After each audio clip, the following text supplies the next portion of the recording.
오늘은 오순절 22번째 주일입니다. 정말 이른 아침에 예배에 참여하신 우리 성도들 진심으로 환영하고 축복합니다. 서로 인사 나누고 예배 시작하도록 하겠습니다. 주님 안에서 만나니 반갑습니다. 함께 예배 드리게 되어서 행복합니다. 사랑하며 축복합니다. 감사합니다. 우리 다 같이 일어나셔서 예수님 사랑합니다 고백의 찬송 부르면서 이 예배를 하나님 앞에 올려드리겠습니다.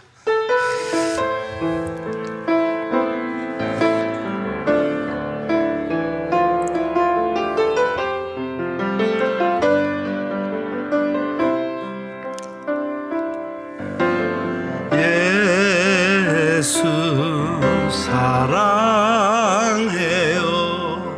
나 주 앞에 엎드려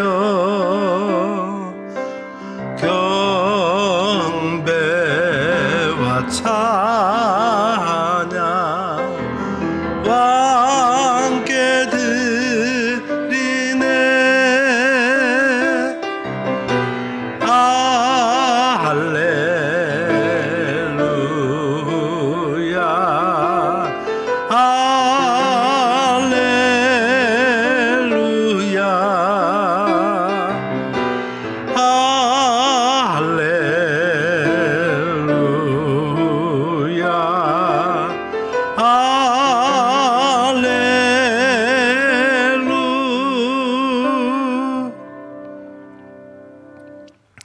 여호와의 이름을 찬양할지어다. 그의 이름이 홀로 높으시며 그의 영광이 땅과 하늘 위에 뛰어나심이로다. 그가 그의 백성의 뿔을 높이셨으니 그는 모든 성도 곧 그를 가까이 하는 백성 이스라엘 자손의 찬양 받으실 이시로다. 할렐루야. 아멘. 선한 목자이신 주님, 지혜와 권능으로 지난 한 주간 저희들을 인도해 주신 은혜에 감사를 드립니다. 지쳐 넘어질 때 주의 지팡이로 건져주셨으며 악한 짐승에게 쫓길 때 주의 막대기로 지켜주셨나이다. 위기의 순간마다 어려운 고비마다 하나님의 도우심으로 여기까지 왔습니다. 오늘 거룩한 주일을 맞이하여 저희들이 다시 한번 하나님의 인도하심을 받으며 쉴만한 물가와 푸른 초장에서 안식을 누리기를 원합니다. 이 예배를 기쁘게 받으시고 충만한 은혜를 내려주셔서 우리의 잔이 넘치게 하여 주옵소서. 예수님의 이름으로 기원하옵나이다. 아멘.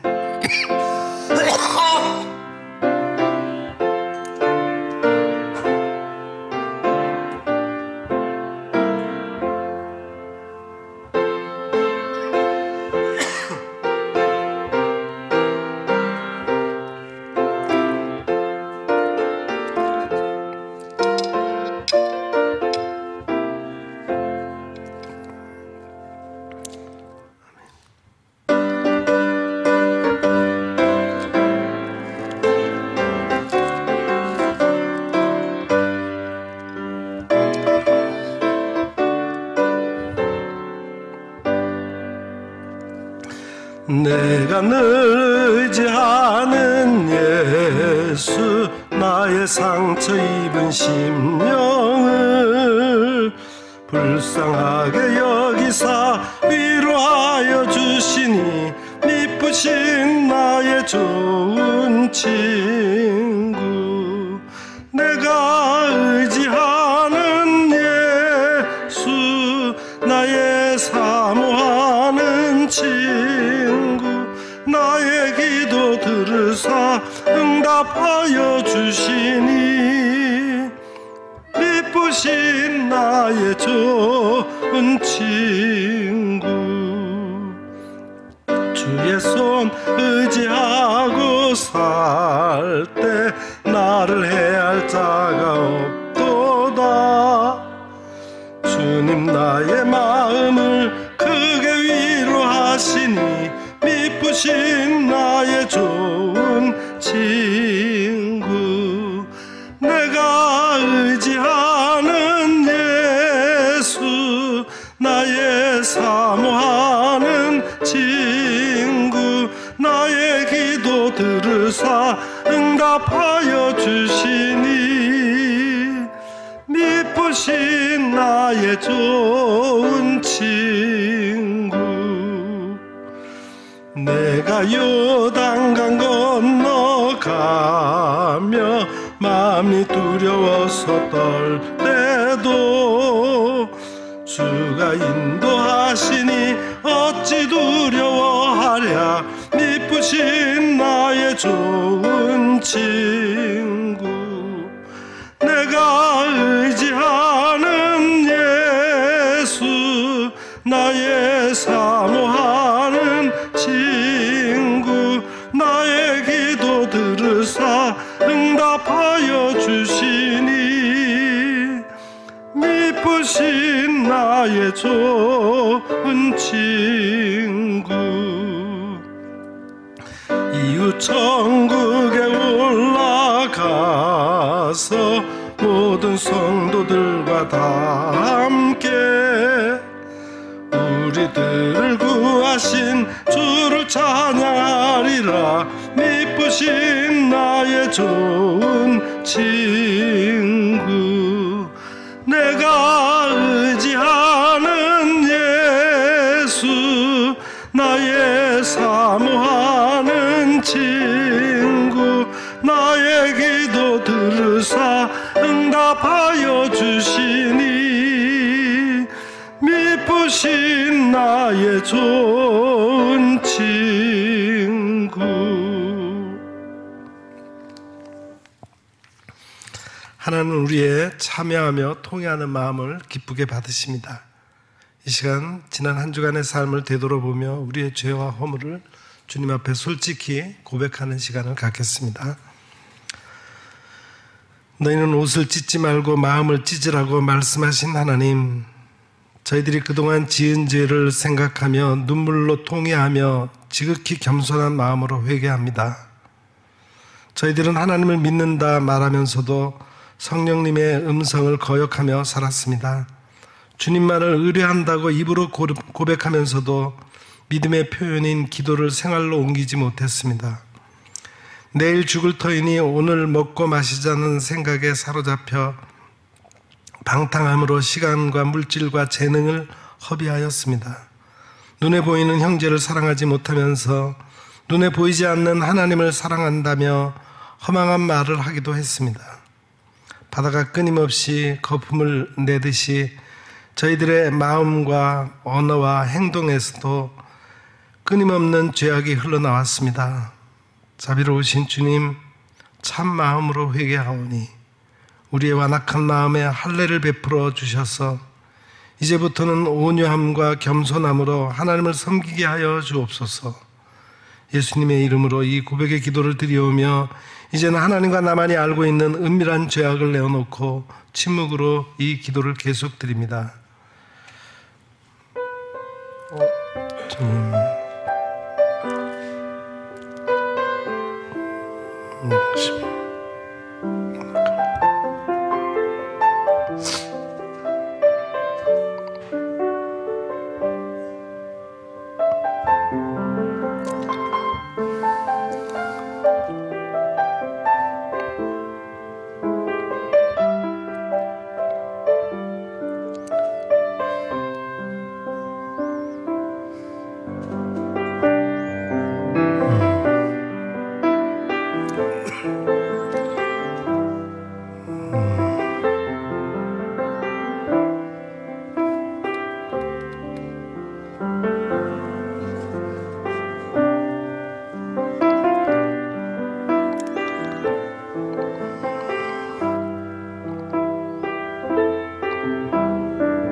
진실로 고백하며 참여하는 자에게 용서를 확신케 하며 위로를 주시는 말씀이 여기에 있습니다.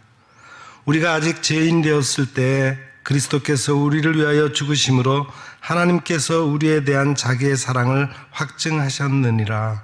아멘. 이제는 우리가 함께 우리의 신앙을 사도신경으로 고백드리오니 나는 전능하신 아버지 하나님 천지의 창조주를 믿습니다. 나는 그의 유일하신 아들 우리 주 예수 그리스도를 믿습니다. 그는 성령으로 잉태되어 동정녀 마리아에게서 나시고 본디오 빌라도에게 고난을 받아 십자가에 못 박혀 죽으시고 장사된 지 사흘 만에 죽은 자 가운데서 다시 살아나셨으며 하늘에 오르시어 전능하신 아버지 하나님 우편에 앉아 계시다가 거기로부터 살아있는 자와 죽은 자를 심판하러 오십니다. 나는 성령을 믿으며 거룩한 공교회와 성도의 교제와 죄를 용서받는 것과 몸의 부활과 영생을 믿습니다. 아멘.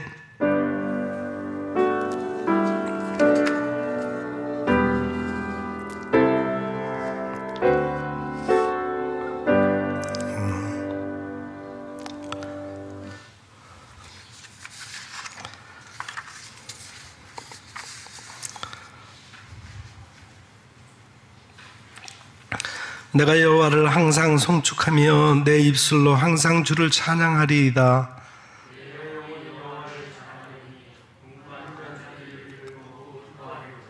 나와 함께 여호와를 광대하시다 하며 함께 그의 이름을 높이세.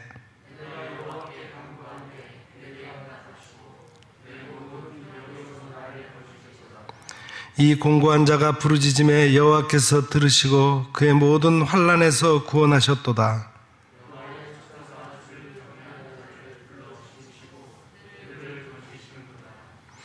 너희는 여호와의 선하심을 맛보아 알지어다. 그에게 피하는 자는 복이 있도다.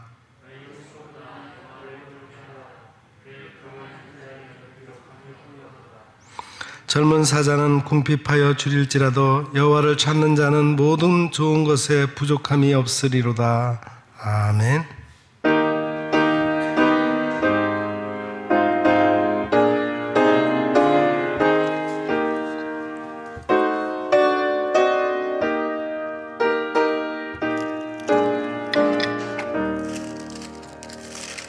오 신실하신 주 내 아버지여, 늘 함께 계시니 두려움 없네. 그 사랑 변찮고 날 지키시며 어제나 오늘이 한결같네.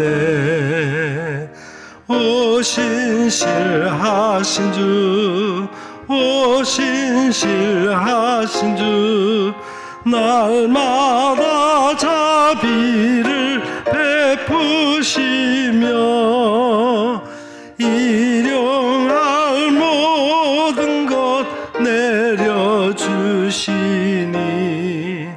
오 신실하신 주, 나의 구주. 봄철과 또 여름, 가을과 겨울, 해와 달 별들도 다 주의 것. 만물이 주 영광 드러내도다. 신실한 주 사랑 나타내네. 오 신실하신 주, 오 신실하신 주, 날마다 자비를 베푸시며 일용할 모든 것 내려주시니 오 신실하신 주, 나의 구주. 내 죄를 사하여 아니하시고 주 친히 오셔서 인도하네. 오늘의 힘되고 내일의 소망, 주만이 만복을 내리시네. 오 신실하신 주, 오 신실하신 주, 날마다 자비를 베푸시며 일용할 모든 것 내려주시니 오 신실하신 주, 나의 구주. 이 시간 우리를 대표해서 허봉락 집사님 기도 인도하시겠습니다.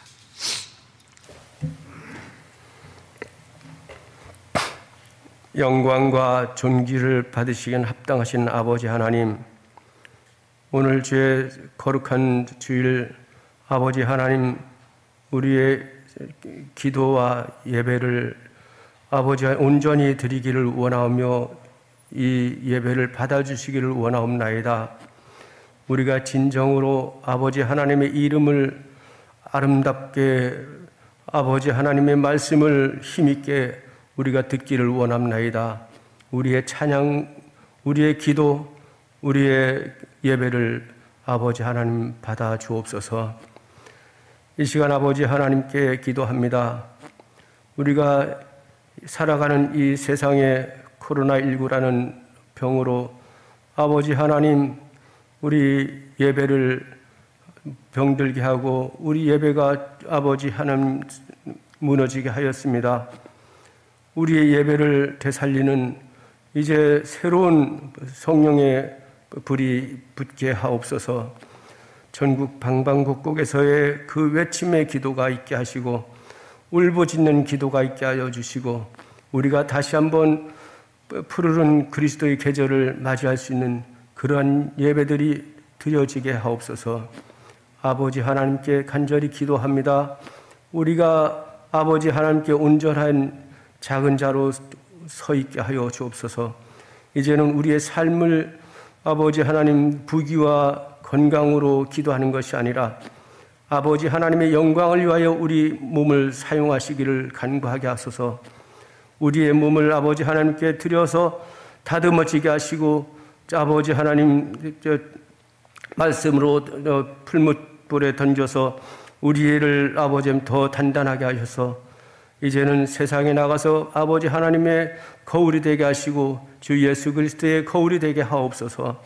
우리를 바라보는 세상 사람들이 아버지 하나님 믿게 하시고 우리를 통하여 아버지 하나님 역사가 이루어지는 그런 세계에 우리를 사용하여 주시기를 원합나이다. 이 시간 아버지 하나님 또한 이제 하늘들을 위하여 기도합니다. 아버지 하나님 육신의 건강도 지켜주시고 아버지 하나님 말씀의 건강도 아버지 하나님 영육간으로 지켜주시기를 원합나이다. 우리 일산영문교회가 아버지 하나님 꿈을 꾸는 교회가 되게 하시고 꿈을 그리는 교회가 되게 하시고 꿈을 품는 교회가 되게 하옵소서. 우리 일산영문교회 모든 청년들이 학생들이 아버지 하나님 이 대한민국을 이끌어가는 큰 일꾼들로 성장되는 교회 되게 하여 주옵소서. 아버지 하나님 이 시간 또한 기도합니다. 이제 최재현 목사님 은퇴 후에 제2의 주의 종의 길을 아버지 하나님 그리게 하여 주옵소서. 준비하게 하시고 예비하게 하여 주옵소서. 최재현 목사님의 건강을 아버지 하나님 지켜주시고 함께 동역하는 사모님의 건강도 지켜주시기를 원합니다. 아버지 하나님, 우리가 이 세상을 살 때에 아버지 하나님 아무것도 우리의 힘으로는 할 수 없습니다. 아버지 하나님, 우리가 기도하며 찬양하며 말씀 들고 아버지 하나님께 온전히 설 수 있는 그러한 우리의 믿음의 성도들 되게 하옵소서. 다듬어지게 하시고 말씀으로 연단되게 하시고 아버지 하나님께 기도하는 그 기도의 목적들이 이제는 바뀌게 하여 주옵소서. 부귀와 영광을 위하여 기도하던 그 시절을 지나가고 이제 나를 사용하여 주십소서. 나를 사용하셔서 아버지 하나님의 영광을 드러내게 하소서. 기도할 수 있는 우리 성도들 되게 하옵소서. 아버지 하나님, 오늘 또한 첫 시간입니다. 마치는 시간까지 아버지 하나님께서 영광 받으시기를 기도하며 예수 그리스도의 이름으로 간절히 기도하옵나이다. 아멘.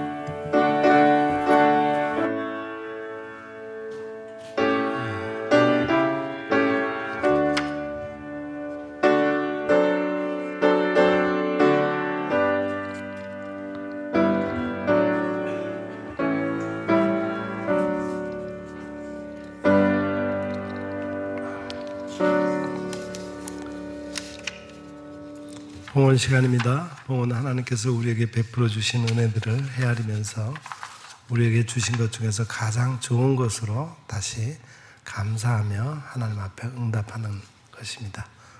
이 시간이 우리 모두에게 그런 시간이 되기를 바랍니다.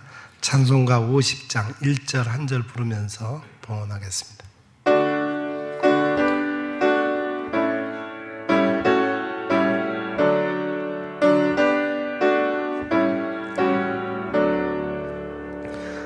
내게 있는 모든 것을 아낌없이 드리네. 사랑하고 의지하여 주만 따라 살리라. 주께 드리네.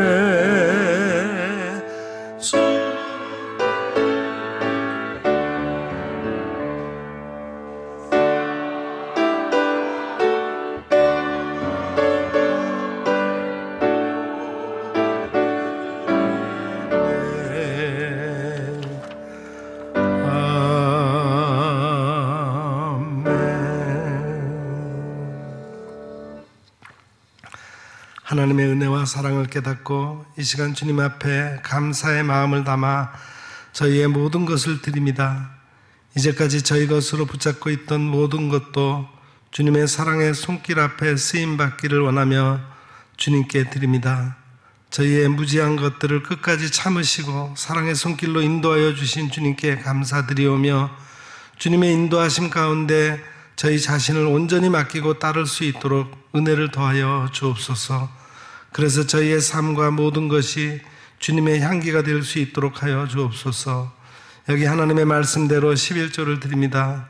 이를 통하여 우리가 사용하는 물질이 모두 하나님의 것임을 알게 하시고 하나님의 것을 바르게 관리할 수 있도록 축복해 주옵소서. 감사의 예물을 드렸사오니 드린 손길들을 기억하시사 계속 감사가 이어지는 삶이 되게 하옵소서. 선교와 구제와 봉사, 장학사업을 위해 드린 예물이 본래 목적대로 잘 사용되어 하나님의 뜻이 널리 펼쳐지게 하옵소서. 예수님의 이름으로 이 봉헌의 기도를 드리옵나이다. 아멘.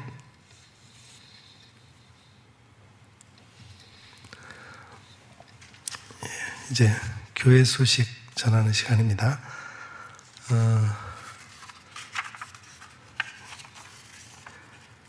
단계적 일상회복 정책으로 오늘부터 3부 예배는 접종 완료자만 참석해서 50명까지 우리 교회에서 예배드리게 되었습니다. 접종 미완료자는 1부나 2부 예배 참여하면 좋겠습니다.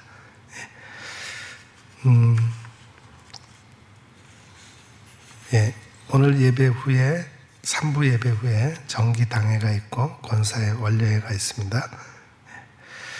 그리고 각 남녀 선교회에는 다음 주일에 총회를 열어서 새해를 위해서 일하실 신임원들을 선출해 주시기를 바랍니다. 이번 주 화요일에 일산 명성교회에서 우리 교회가 속해 있는 정기 노회가 서울 서북노회 정기 노회가 열리게 됩니다. 여러분께서 노회를 위해서 기도해 주시기를 부탁을 드리겠습니다.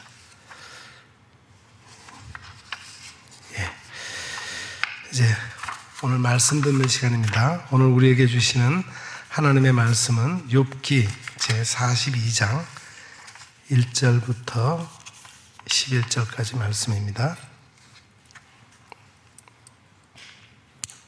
욥기 제42장 1절부터 11절까지 말씀 이제 제가 받들어 읽겠습니다. 욥이 여호와께 대답하여 이르되 주께서는 못하실 일이 없사오며 무슨 계획이든지 못 이루실 것이 없는 줄 아오니 무지한 말로 이치를 가리는 자가 누구니까? 나는 깨닫지도 못한 일을 말하였고 스스로 알 수도 없고 헤아리기도 어려운 일을 말하였나이다. 내가 말하겠사오니 주는 들으시고 내가 주께 묻겠사오니 주여 내게 알게 하옵소서. 내가 주께 대하여 귀로 듣기만 하였사오나 이제는 눈으로 주를 배움나이다. 그러므로 내가 스스로 거두어드리고 티끌과 제 가운데에서 회개하나이다. 여호와께서 욥에게 이 말씀을 하신 후에 여호와께서 대만 사람 엘리바스에게 이르시되 내가 너와 내 두 친구에게 노하나니 이는 너희가 나를 가리켜 말한 것이 내 종 욥의 말같이 옳지 못함이니라. 그런즉 너희는 수소 7과 순양 7을 가지고 내 종 욥에게 가서 너희를 위하여 번제를 드리라. 내 종 욥이 너희를 위하여 기도할 것인즉 내가 그를 기쁘게 받으리니 너희가 우매한 만큼 너희에게 갚지 아니하리라. 이는 너희가 나를 가리켜 말한 것이 내 종 욥의 말같이 옳지 못함이라. 이에 대만 사람 엘리바스와 수아 사람 빌닷과 나아마 사람 소발이 가서 여호와께서 자기들에게 명령하신 대로 행하니라. 여호와께서 욥을 기쁘게 받으셨더라. 욥이 그의 친구들을 위하여 기도할 때 여호와께서 욥의 공경을 돌이키시고 여호와께서 욥에게 이전 모든 소유보다 갑절이나 주신지라. 이에 그의 모든 형제와 자매와 이전에 알던 이들이 다 와서 그의 집에서 그와 함께 음식을 먹고 여호와께서 그에게 내리신 모든 재앙에 관하여 그를 위하여 슬퍼하며 위로하고 각각 게시타 하나씩과 금고리 하나씩을 주었더라. 아멘. 지난주에 이어서 오늘도 욥기를 통해서 하나님의 말씀을 듣고자 합니다. 여기 한 그루의 나무가 있습니다. 어느 봄날 이 나무는 따사로운 햇빛을 마음껏 받고 꽃을 피웠습니다. 스스로 생각하기에도 이처럼 아름답고 향기로운 꽃이 있을까 놀랄 정도였어요. 나비와 벌들이 날아왔습니다. 나무의 곁을 지나는 사람들과 무짐승들은 모두 한 번씩 멈춰서 눈을 들어 그 꽃을 바라보았습니다. 찬란한 시간이 흘렀습니다. 곱던 꽃이 차차 말랐습니다. 나무가 아무리 애를 써도 조금씩 부서지는 꽃송이를 어찌할 수 없었습니다. 더운 기운과 함께 불어오는 바람은 강렬했습니다. 그 바람에 날려 떨어진 꽃잎은 하나 둘씩 어디론가 사라져 버렸어요. 이제 모든 것이 다 끝난 줄 알았습니다. 그러나 참으로 놀라운 일이 일어났습니다. 나무에 꽃이 피고 떨어진 그 자리에 열매가 열리기 시작했습니다. 꽃과는 완전히 다른 열매의 아름다움, 그 열매를 보고 사람과 짐승들은 참되고 유익한 나무라고 칭찬했습니다. 나무는 이 열매로 다른 생명에 양식을 주었습니다. 우리 인생에도 피어난 꽃 속에서 화려한 출발이 있었습니다. 삶의 높은 언덕을 오르고 골짜기를 달려도 피곤함을 모르던 젊은 날이었습니다. 꽃잎 같은 날들이 바람에 날려 떨어지고 인생의 방황이 극심했을 때 우리의 삶은 존재 가치를 드러내며 열매를 맺습니다. 인생에 피어난 꽃이 떨어지고 무너진 뒤에야 비로소 우리를 향한 하나님의 섭리를 깨닫게 됩니다. 사람이 세상을 살아가는 데는 형편과 처지가 다를 수 있을지 몰라도 한 가지 공통되는 것은 모두가 괴로운 세상을 살아가고 있다는 거예요. 그래서 옛사람들도 생로병사를 말했습니다. 괴로운 세상입니다. 그런데 고난의 극치를 경험한 대표적인 사람이 바로 욥입니다. 그에게는 사람으로서는 정말 감당하기 어려운 고난이 겹쳤어요. 그처럼 많던 재산을 하루아침에 다 잃어서 빈손이 되었습니다. 그처럼 자랑스럽던 10남매가 하루아침에 몰사당하는 비극을 겪게 되었습니다. 그런데도 욥기의 서막인 1장에서 욥이 자기에게 다가온 여건과 시련 앞에 담대하게 서서 주신 자도 여호와시요 취하신 자도 여호와이시오니 여호와의 이름이 찬송을 받으실지니이다. 이렇게 외친 것을 보면 큰 감동을 받게 됩니다. 그러나 욥기는 1장에서 끝나지 않았습니다. 욥이 이런 시험과 고난 속에서도 버티자 사탄이 제2의 시험을 했습니다. 온몸에 피부병이 나고 그래도 앉아있을 수가 없어서 잿더미에 앉아서 깨진 기아장으로 몸을 긁게 되고 피골이 상접해서 그렇게 좋던 풍채를 알아볼 수조차 없게 되어버렸습니다. 위로한다고 왔던 친구들도 욥의 처참한 모습을 보고 하나님이 계신다면 아무 죄 없는 사람을 이렇게까지 할 수 있을까 하는 회의가 생겼습니다. 아무래도 욥이 무슨 죄를 범해서 죄값으로 이런 일을 당하는 것이 아닌가라고 말해서 욥은 위로를 받기는커녕 오히려 마음의 부담만 커졌습니다. 오죽했으면 사랑하는 아내마저 욥에게 당신이 그래도 순전을 굳게 지키겠소? 하나님을 욕하고 죽으시오 라고 말했겠어요. 그래서 38장에 이르기까지 욥과 그 친구들 사이에 긴 변론이 전개됩니다. 욥기 서막에 나타난 욥의 모습은 아주 자랑스럽습니다. 너무 아름답고 승리하는 하나님의 사람의 모습이었어요. 역경과 폭풍우를 담대하게 맞서서 이기는 그의 모습은 우리에게 큰 감동과 신선한 충격을 주었습니다. 그런데 거기서 끝나지 않았습니다. 어려움이 심해지고 친구들이 죄값으로 당하는 벌이라고 말하니까 욥은 짜증을 내기 시작합니다. 욥은 나는 하나님 앞에 잘못한 것이 없이 이 억울함을 당하고 있습니다 라며 자기 방어의 한계선을 넘어갑니다. 자기가 옳고 따라서 잘못한 것이 없는 사람에게 이유 없이 이 고통을 주신 하나님이 잘못되었다는 논리까지 가게 되었어요. 욥이 그 친구와 변론을 주고받을 때 그 토론의 핵심이 되는 중요 원리는 인과응보의 원리였어요. 세 친구는 계속해서 욥에게 말했습니다. 욥아, 내 잘못한 것이 없이 내게 이렇게 나쁜 일이 생길 수가 없어. 모든 결과에는 원인이 있어서 그런 거야. 내게 이 고통이 임한 것은 내가 그만큼 나쁜 일을 범했기 때문이야. 그러니까 이제라도 내게 숨겨진 잘못과 죄악들을 모두 고백하고 하나님의 용서를 구해. 이것이 욥의 세 친구의 변론 내용이었습니다. 그런데 오늘 우리에게 주신 42장 말씀에서 욥의 세 친구가 잘못되었다는 사실을 밝히고 있어요. 여기 7절을 다시 보시죠. 여호와께서 욥에게 이 말씀을 하신 후에 여호와께서 대만 사람 엘리바스에게 이르시되 내가 너와 내 두 친구에게 노하나니 이는 너희가 나를 가리켜 말한 것이 내 종 욥의 말같이 옳지 못함이니라. 하나님은 이렇게 그의 사람 욥을 두둔하셨습니다. 그러니까 욥의 세 친구와 욥의 변론에서 사실상 승리자는 욥이에요. 세 친구는 변론 과정에서 욥을 항복시키지도 못했고 설득하지도 못했습니다. 그러나 그렇다고 해서 세 친구와의 변론에서 욥이 모두 정당한 발언만 한 것은 아닙니다. 이 논쟁이 벌어지는 동안 욥 자신도 자기를 변호하는 과정에서 인과응보의 원리를 말하는 것을 볼 수가 있습니다. 욥의 말을 들어보세요. 나는 옳다. 나는 의롭다. 나는 잘못한 것이 없다. 그러므로 나에게 이 시험을 주신 하나님이 잘못한 것이다. 그렇게 말했습니다. 욥이 여기까지 이르게 되었어요.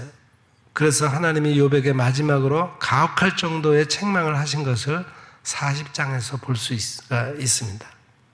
이것은 욥에 대한 하나님의 메시지입니다. 40장 1절 2절을 보세요. 여호와께서 또 욥에게 일러 말씀하시되 트집 잡는 자가 전능자와 다투겠느냐? 하나님을 탓하는 자는 대답할지니라 했습니다. 그러자 욥이 3절 이하에서 이렇게 대답합니다. 욥이 여호와께 대답하여 이르되 보소서 나는 비쳐나오니 무엇이라 주께 대답하리이까? 손으로 내 입을 가를 뿐이로소이다. 내가 한 번 말하였사온즉 다시는 더 대답하지 아니하겠나이다. 여기에 대해 8절에 하나님이 이렇게 말씀하십니다. 내가 내 공의를 부인하려느냐? 내 의를 세우려고 나를 악하다 하겠느냐? 이것이 하나님의 논점이었습니다. 여기서 우리는 욥이나 그의 세 친구의 문제 해결을 위한 접근 방법 또는 그의 삶을 형성하는 가장 중심되는 원리가 무엇인지를 쉽게 발견할 수 있어요. 한마디로 그것은 율법의 차원입니다. 그러나 우리가 성경 앞에서 배워야 할 그리스도인의 삶의 원리는 율법이 아닙니다. 율법이 무엇입니까? 하나님의 계명이죠. 이 계명은 항상 우리에게 요구하는 것이 있어요. 간단히 말하면 두 가지입니다. 하나는 이것을 하라는 것이고 다른 하나는 이것은 하지 말라 하는 것입니다. 그러므로 하라 해서 했으니까 나는 옳은 것이고 하지 말라 해서 하지 않았으니까 나는 옳다고 말하는 것, 이것이 율법의 차원이고 계명의 수준입니다. 다시 말하면은 나는 해야 할 것을 했습니다. 그러니까 나는 잘못한 것이 없습니다 하는 이론입니다. 물론 이 율법의 차원과 도덕의 수준은 우리의 삶의 양식 속에서 꼭 필요한 것입니다. 그런데 우리가 이것을 꼭 기억해야 해요. 하나님은 언제나 우리에게 율법 이상의 삶을 요구하십니다. 우리 그리스도인의 삶은 처음부터 율법으로 시작한 것이 아니라 은혜로 시작했기 때문입니다. 만일 우리가 율법으로, 즉 행함으로 구원을 얻을 수 있다면 우리 가운데 구원을 얻을 수 있는 사람은 한 사람도 없습니다. 우리는 이미 율법을 파괴한 율법의 범법자들이기 때문입니다. 성경의 표현대로 하면은 우리는 율법 아래서 정죄되었습니다. 율법 아래서 하나님의 진노를 받았었습니다. 그러므로 율법대로 하면은 우리는 다 심판을 받고 지옥에 가는 것이 당연한 거예요. 그러나 우리를 무조건 용납하시고 용서하시는 하나님의 사랑이 독생자 예수 그리스도를 우리에게 보내신 것입니다. 이 예수 그리스도는 우리의 지은 죄를 대신 짊어지고 희생양이 되시고 화목의 제물이 되셨습니다. 예수님께서 우리 대신 심판을 받으셨어요. 그래서 우리가 구원받은 것은 전적으로 예수 그리스도를 통해서이고 예수 그리스도로 말미암아 죄사함을 받았습니다. 이것은 율법이 아니에요. 율법 이상의 것입니다. 이것은 전적으로 은혜입니다. 이제 우리가 하나님의 은혜로 말미암아 그의 자녀된 삶을 살 때 하나님은 우리에게 율법적인 수준 차원 그 이상의 삶을 요구하신다는 것을 우리는 욥기를 통해서 보아야 합니다. 이런 이야기를 어느 책에서 읽었습니다. 어느 농촌에 커다란 논이 둘이 있었어요. 하나는 예수 믿는 사람의 논이고 다른 하나는 예수 믿지 않는 사람의 논이었습니다. 그런데 예수 믿는 사람의 논은 지형상 물이 잘 고이는 논이고 믿지 않는 사람의 논은 항상 물이 빠져나가도록 된 논이었어요. 그러니까 예수 믿지 않는 농부는 밤늦게 나와서 예수 믿는 사람의 논에서 물을 빼서 자기 논에 채우곤 했습니다. 예수 믿는 농부가 아침에 논에 나가보면은 자기 논에 물이 다 빠져 있고 옆에 논에는 물이 가득 차 있었어요. 그래서 시비가 붙곤 했습니다. 분명히 내 논에서 저 사람의 논으로 물이 빠져나갔는데 말을 하면은 자기는 절대로 그렇게 하지 않았다고 잡아댔습니다. 사실 농촌에서는 논에 물 대는 것이 아주 심각합니다. 그런데 이 예수 믿는 농부가 옆에 논 주인과 물 때문에 늘 다투면서 한편 그의 마음에는 평안이 없었습니다. 그래서 하나님께 기도를 드리는 시간에 하나님께 물었어요. 하나님, 제가 당연한 권리를 주장하는데 왜 마음에 평안이 없습니까? 옆에 논 주인이 잘못해서 그것을 깨우쳐 주려는데 왜 평안이 없습니까? 하나님, 그 이유가 어디 있습니까? 이렇게 기도하는 중에 이 사람의 마음속에 이런 질문이 하나 떠올랐어요. 너는 왜 내 바른 것만 생각하고 주장하느냐? 그 이상의 일을 할 수는 없느냐? 왜 너는 내 논에 물이 필요한 내 논의 물이 필요한 이웃에게 너 스스로 그 물을 대주지 못하느냐. 이때 이 사람이 깨달았어요. 아, 그렇군요. 저는 제가 옳다는 사실만 주장하고 있었지 제 도움과 사랑이 필요한 이웃에게 무엇을 베풀어야 할지에 대해서 생각해 보지 못했었습니다. 그날 이 사람은 옆에 논 주인이 오기 전에 자진해서 옆에 논에 물을 가득 대 주었습니다. 그날 밤에 옆에 논 주인이 여느 날과 다름없이 몰래 물을 빼내려고 나왔습니다. 그런데 나와보니 이미 자기 논에 물이 가득 되어 있었습니다. 그는 깜짝 놀랐고 그 이유를 알 수 있었습니다.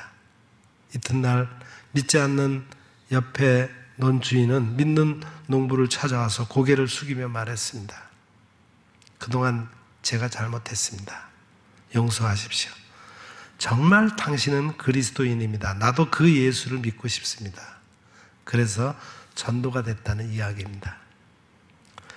내가 잘못한 것이 없는데 다가오는 이 고난 속에서도 하나님을 향해 머물러 서서 그리스도인답게 사는 이 성숙한 삶을 살아나갈 수가 있습니까? 욥기 38장에 보면은 이 세계 속에 나타난 하나님의 능력을 하나님이 욥에게 말씀하시고 있습니다. 욥은 하나님께 계속해서 묻습니다. 하나님, 내가 잘못한 것이 없이 이 고통과 불행을 왜 당해야 합니까? 욥이 하나님께 묻는 질문에 하나님은 대답하지 아니하시고 그 대신 다른 말씀을 하십니다. 38장 1절 이하에 보면은 이렇게 말씀하셔요. 그때 여호와께서 폭풍우 가운데서 욥에게 말씀하여 이르시되 무지한 말로 생각을 어둡게 하는 자가 누구냐? 너는 대장부처럼 허리를 묶고 내가 내게 묻는 것을 대답할지니라. 내가 땅에 기초를 놓을 때 내가 어디 있었느냐? 내가 깨달아 알았거든 말할지니라. 하나님이 욥을 향해 제일 먼저 하신 말씀이에요. 이 말씀의 초점이 무엇입니까? 나 여호와가 창조자야. 내가 창조자가 아니야 하는 말씀입니다. 그러면서 하나님은 계속 이 자연 속에 나타난 아름다운 능력과 지혜를 역설하십니다. 이 우주의 신비한 조화를 봐라. 이 자연의 아름다운 조화를 봐라. 이 놀라운 창조주의 지혜와 능력을 보라 하셨습니다. 이상한 것은 인간은 피조물이면서도 자기가 피조물이라는 사실을 쉽게 받아들이려 하지 않습니다. 많은 사람이 자기가 하나님이 되려는 착각 속에 살고 있습니다. 사람의 마음 속에는 하나님이 되고 싶어하는 본능이 있어요. 이 본능을 충동하는 것이 사탄의 첫 번째 도전이었죠. 여러분 기억하시죠? 마귀가 맨 처음 에덴 동산에서 하와에게 던진 미끼가 무엇입니까? 창세기 3장 5절에 너희가 그것을 먹는 날에는 너희 눈이 밝아져 하나님과 같이 되어 선악을 알 줄을 하나님이 아심이라. 그래서 내가 말하는 것이 항상 정당하고 내 판단은 항상 옳다는 생각, 다시 말하면은 인간의 한계성을 받아들이지 못하는 자기 우상화의 본능을 욥의 항변 속에서 발견하게 됩니다. 지나치도록 자기의 옳음을 내세우고 있는 욥의 마음 한구석에 바로 이 의식이 숨어 있었던 거예요. 내가 옳습니다 라고 항변하는 욥에게 하나님은 내가 누구냐? 내가 하늘을 설계하고 땅을 창조할 때 너는 어디 있었느냐? 하시는 겁니다. 욥기 39장은 동물 세계에 대한 이야기가 나옵니다. 산 염소가 새끼 치는 때를 내가 아느냐? 암사슴의 새끼 낳는 것을 내가 본 적이 있느냐? 그것이 몇 달 만에 만삭되는지 아느냐? 그 낳을 때를 아느냐? 여기서는 하나님의 능력, 하나님의 지혜, 그리고 하나님의 돌보심을 강조하고 있어요. 내가 이 동물까지도 돌보고 있다. 창조주로서 나는 이 피조 세계에 대해서 책임을 지고 있다. 그런데 하물며 인간이랴? 내가 당하고 있는 이 고통과 아픔에 대해서는 너는 어찌하여 이 고통을 주느냐고 말하지만 그러나 그 모든 것을 내가 안다. 내가 무지하게 그것을 섭리하고 있는 것이 아니다. 내가 창조주며 전지전능하다는 사실을 잊지 말아라 그랬습니다. 그래서 욥기 40장에서는 욥이 겸손해집니다. 이유를 알 수 없는 고난 속에서 고통당하고 있는 욥은 그의 친구들과 심지어 하나님과 변론했었습니다. 그러나 40장에 들어와서는 침묵을 지키게 됩니다. 그때 하나님께서 욥에게 한번 물어보셨어요. 내가 이제 할 말이 있느냐? 트집 잡는 자가 전능자와 다투겠느냐? 하나님을 탓하는 자는 대답할지니라. 그때 욥이 비로소 깨달았습니다. 나는 비천하오니 무엇이라 주께 대답하리이까? 손으로 내 입을 가릴 뿐이로소이다. 오늘 주신 욥기 42장은 욥이 지난날의 잘못을 깨닫고 하나님께 회개하는 장면이에요. 1절 이하의 말씀을 보세요. 욥이 여호와께 대답하여 이르되 주께서는 못하실 일이 없사오며 무슨 계획이든지 못 이루실 것이 없는 줄 아오니 무지한 말로 이치를 가리는 자가 누구리이까?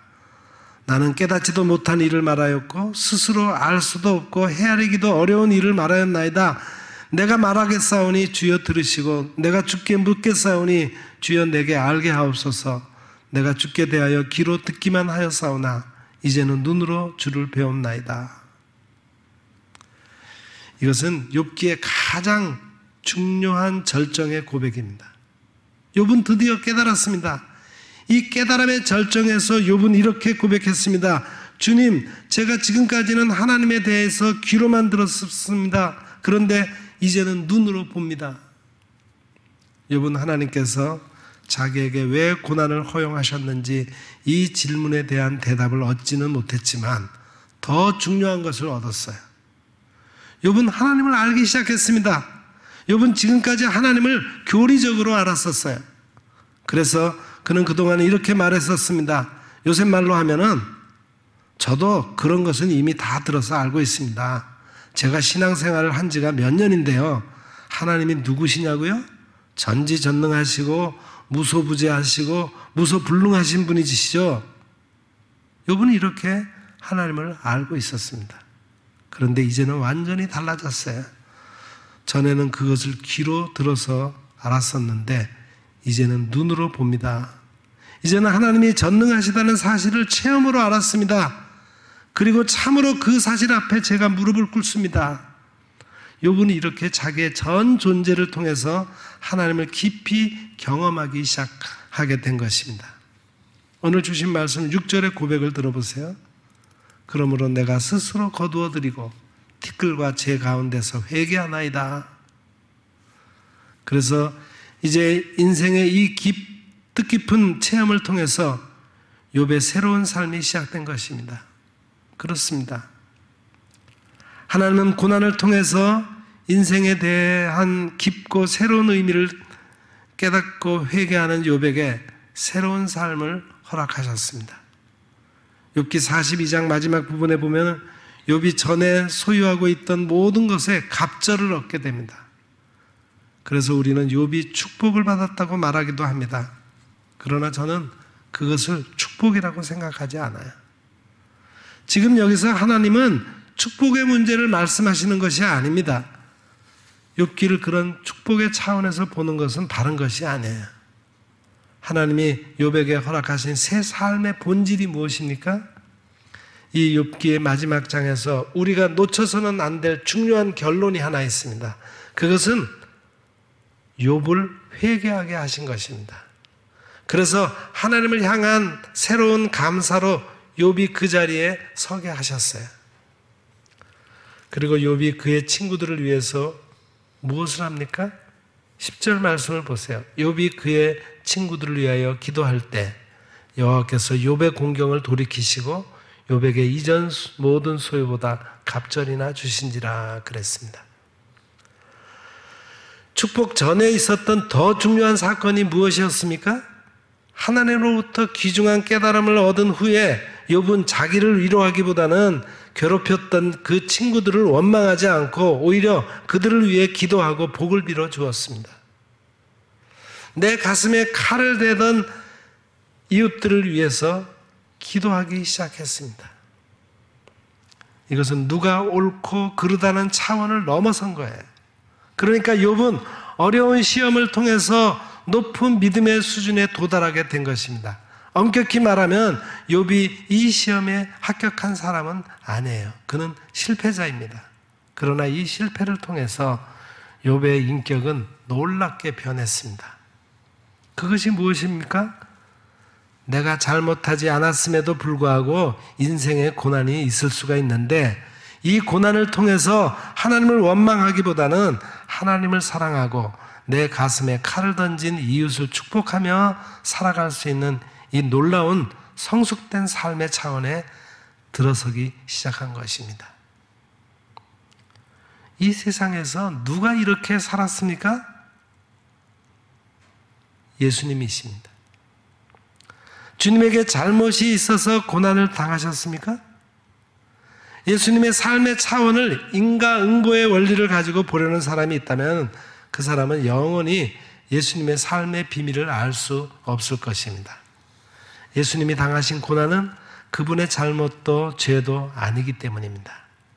예수님이 고난 당하시면서 자신을 변호하셨습니까? 억울하게 법정에서 매를 맞으시고 죄인 취급당하시고 조롱과 비웃음을 당하시고 골고다 언덕에 올라가면서 한 번이라도 자기를 변호하신 일이 있었습니까? 주님은 자기를 변호하시는 것보다 더 높은 차원에 하셔야 할 일을 하셨습니다. 어떻게 하면 하나님의 뜻에 순종하고 하나님께 감사하고 나를 십자가에 못 박는 사람들을 위해서 기도할까? 주님은 시비를 뛰어넘는 이 놀라운 삶을 우리에게 보여주신 것입니다. 우리는 욥기에서 십자가를 발견하기 시작합니다. 나는 잘못이 없다고 나 자신을 변호하고 있습니까? 주님을 생각해 보세요. 주님은 억울하게 고난을 받으시면서도 왜 자신을 변호하지 않았습니까? 자기 방언은 은혜를 모르는 사람들이 하는 이야기입니다. 예수님은 자기를 십자가에 못 박는 사람들을 위해 차라리 기도하셨습니다. 아버지여, 저희를 사하여 주옵소서. 자기의 하는 것을 알지 못함이니이다. 예수님과 같은 삶, 이 삶의 차원으로 욥을 끌어올려 그의 인격을 승화시키려는 하나님의 놀라운 섭리가 욥에게 고난을 허락하신 것입니다. 이것이 욥기의 결론이에요. 여러분, 우리에게 억울한 고난이 닥치거든 그 고난의 이유를 묻지 맙시다. 그리고 내가 해야 할 일을 합시다. 나보다 더 지혜로우신 하나님이 알아서 내게 고통을 주시겠지. 그리고 이 고통의 배후에는 하나님이 계시고 하나님을 사랑하는 자, 곧 그의 뜻대로 부르심을 입은 자에게는 모든 것이 합력하여 선을 이룬다 하셨는데 나는 하나님의 사랑을 믿으니까 절대로 나에게 손해나는 일은 하시지 않을 것이다. 그러므로 감사하는 삶을 살자. 그리고 섬김과 축복의 삶을 그들에게 남기자. 이런 결심을 하시기 바랍니다. 이렇게 살기 위해 기도합시다. 그렇게 살 때 오늘 우리가 지나가는 캄캄한 밤은 새벽에 여명을 준비하는 요람이 될 줄 믿습니다. 욥기에는 세상에서 고통을 당하는 이유를 알지 못할지라도 인내하면서 하나님의 주권과 인도하심을 믿어 의심하지 말아야 한다는 교훈이 새겨져 있습니다. 고난을 은총으로 바꾸시는 하나님 앞에 고난의 이유를 따지는 것은 의미가 없습니다. 이 가을에 고난 뒤에 찾아오는 성숙한 신앙의 열매를 맺으시기를 기원합니다. 기도하겠습니다. 사랑의 하나님, 우리가 현재 당하고 있는 고난의 이유를 알지 못하더라도 하나님을 향한 신뢰를 잃지 않게 하옵소서. 오히려 고난을 통해 우리의 생각 그 이상의 차원에 계시는 하나님을 경험으로 알게 하시어 은혜의 하나님께 감사할 수 있는 우리가 되게 하옵소서. 우리에게 고통을 주는 이웃을 용서하고 사랑할 수 있는 신앙의 성숙을 이루게 하옵소서. 예수님의 이름으로 기도합니다. 아멘.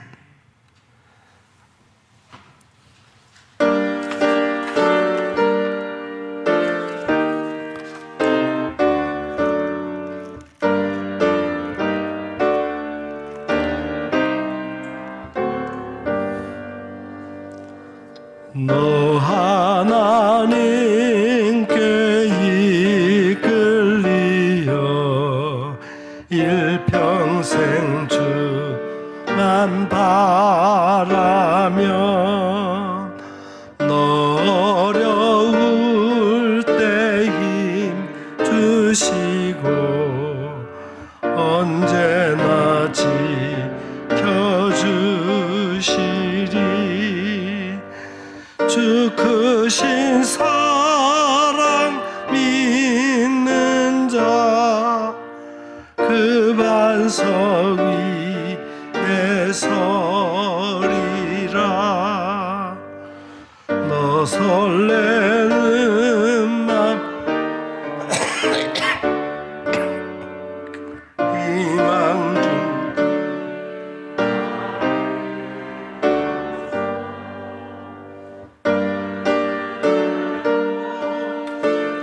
주의 뜻과 사랑에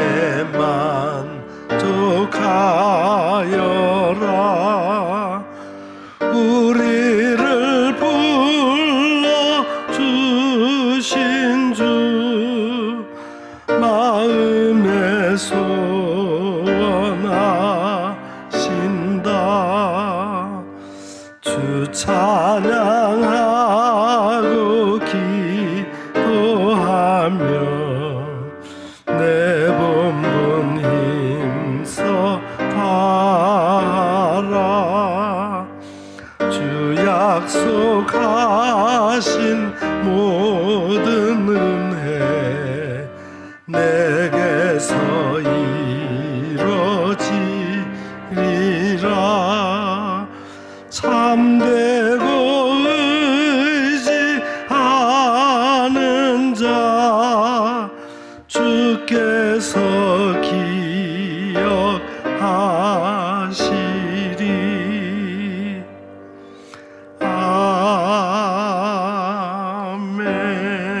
아멘. 사랑하는 성도 여러분, 하나님의 섭리는 우리 인간의 차원을 넘어서는 크고 깊고 오묘한 것입니다. 이 가을에 만물이 화려함을 다 잃어버리고 유익한 열매를 내어주는 것처럼 우리도 고난 중에 주시는 하나님의 은혜를 깨닫고 주변의 사람들에게 성숙한 신앙의 열매를 맺는 성도가 되시기를 간절히 부탁드립니다. 기도하겠습니다. 이제는 우리 구주 예수 그리스도의 은혜와 하나님 우리 아버지의 크고 만극하신 사랑하심과 성령님의 감화 감동 위로 교통 충만하심의 역사가 여기 머리 숙인 주의 거룩한 백성들 위에와 그 가정과 생업과 우리 온 교회와 이 나라 이 민족 위에 이제로부터 영원 무궁토록 함께 하옵시기를 간절히 축원하옵나이다. 아멘.